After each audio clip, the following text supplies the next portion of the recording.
لوک سبھا میں وزارت داخلہ نے جموں کشمیر میں دہشت گردی واقعات کے حوالے سے بیان دیا ہے۔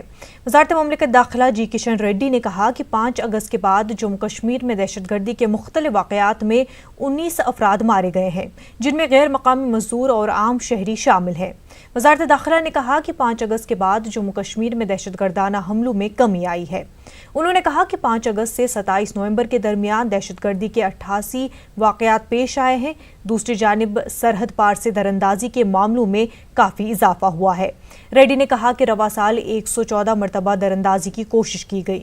وزارت داخلہ نے یہ بھی کہا کہ 2019 میں اب تک 157 دہشت گرد مارے گئے ہیں۔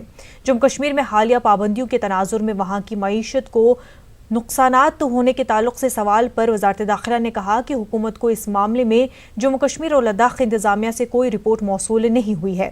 لداخ کو آئین ہند کی 6ویں شیڈول میں شامل کرنے کے بارے میں سوال کا جواب دیتے ہوئے حکومت نے کہا کہ نیشنل کمیشن برائے شیڈول ٹرائبز نے لداخ کو 6ویں شیڈول میں شامل کرنے کی سفارش کی ہے، تاہم جموں کشمیر تنظیم جدید قانون کے تحت نئی یونین ٹیریٹری میں خود مختاری پہاڑی کونسل کا نفاذ برقرار رہے گا اور اس کونسل کو بھی 6ویں شیڈول کے مماثل اختیارات حاصل ہیں۔